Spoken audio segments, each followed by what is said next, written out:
Hey everybody, Scott here. Don't you just hate those videos that start with, this is the video I never wanted to make?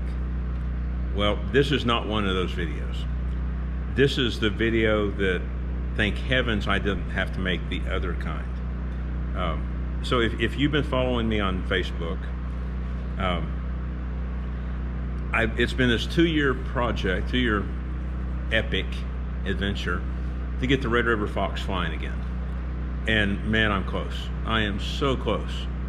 I had Levi Nogus come up and help me out. He's going to do some test flying for me and then help me get my final sign off of my tail wheel. Things didn't go quite like I had planned. They could have gone a lot worse. It could have been a catastrophic failure.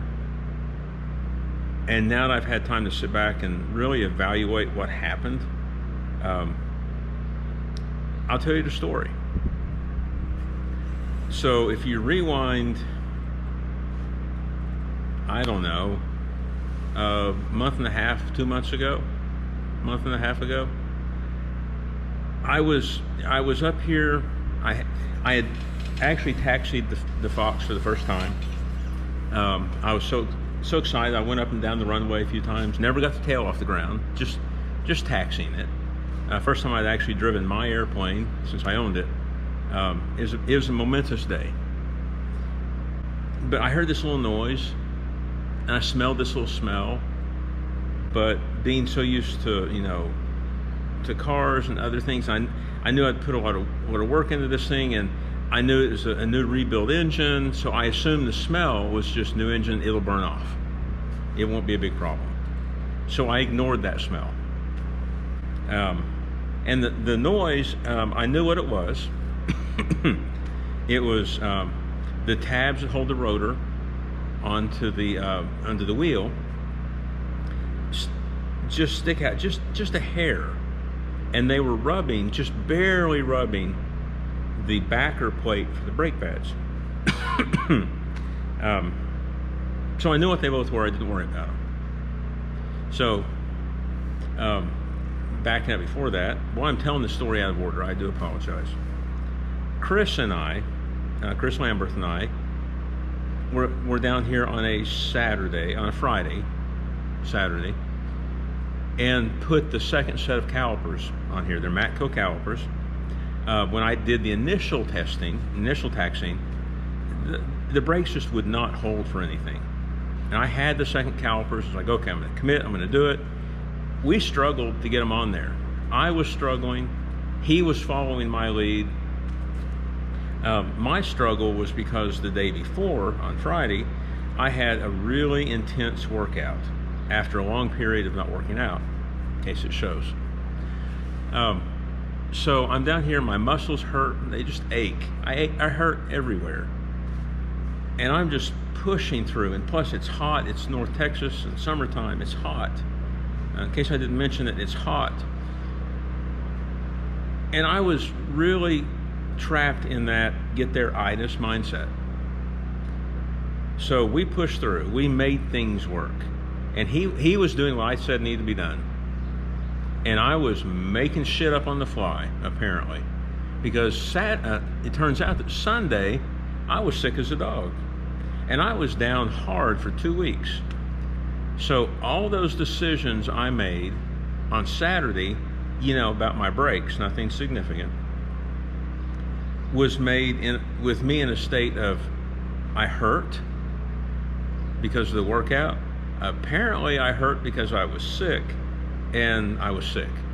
So my brain wasn't really functioning well.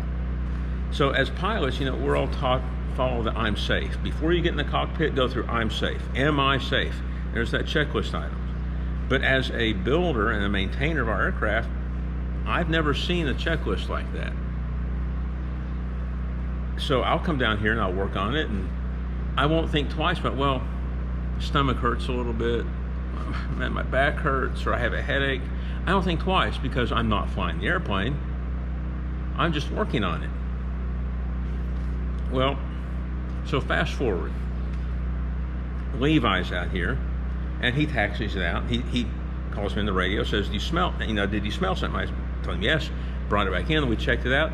Turns out that a main coolant line going down to my radiator, when you put the cowling on, it gets pushed over to the point that it touches the exhaust.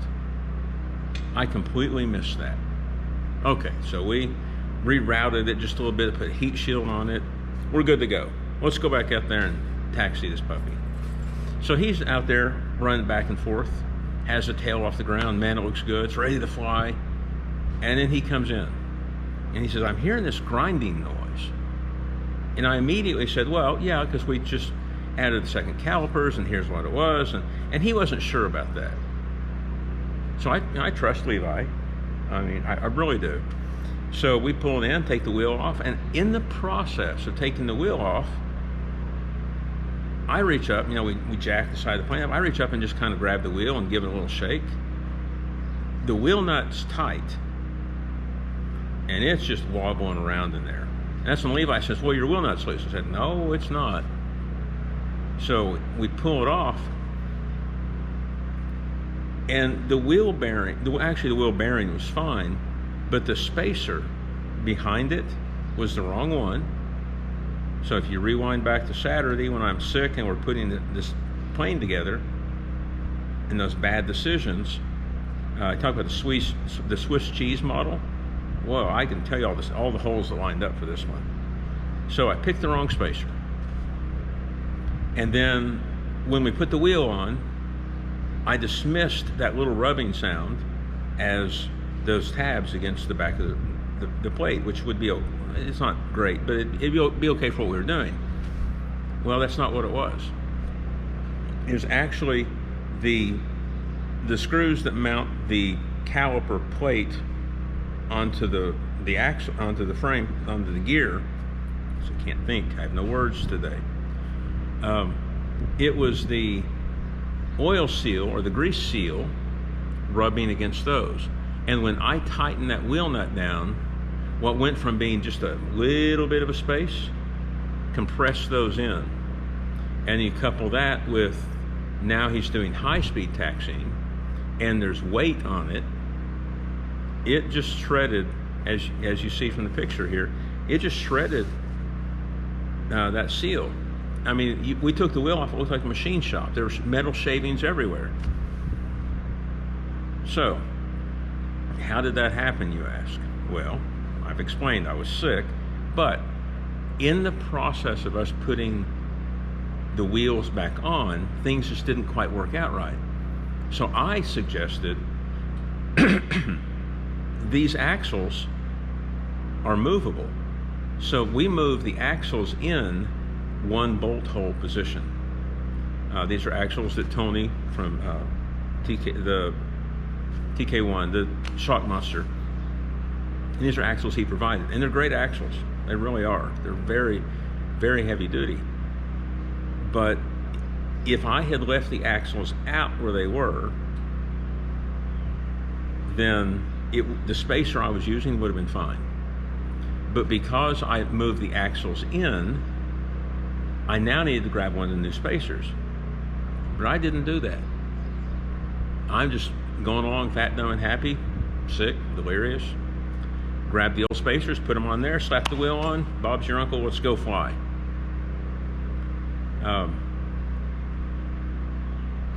As Levi put it, it may have been fine. He may have taken off and it got hot, seized up in flight. He wouldn't know it. He comes into land. Well, we know what's going to happen. One side's going to be locked up, the other's not. So we're going to have a bent airplane, but more importantly, we may have a bent pilot. And obviously Levi is more important than the airplane. The moral of all of this story is, as a builder, as a maintainer, slow down. Take a breath. If you don't feel like it, don't do it. Just walk away. If it takes you an extra day, an extra week, an extra month, but protects life, take a breath. So now, whenever I come down to work on the plane, before I ever get in my truck to come to the hangar, I ask myself, am I safe? Am I hungry? If I am, I get food on the way. I bring water with me. If I have a headache, I take an Advil. If it's still there half an hour later, I stay on the couch. If I don't feel good, I just feel run down, there's no point in being here. I'm going to be here and it's just going to make it worse. So, I hope this helps somebody. I know it certainly helped me going forward. My airplane's not bent. Levi is still in good shape. He's having him come back next month and we'll finish this thing up. So, like I said, I hope this helps somebody. Until next time, fly safe, work safe, take your time.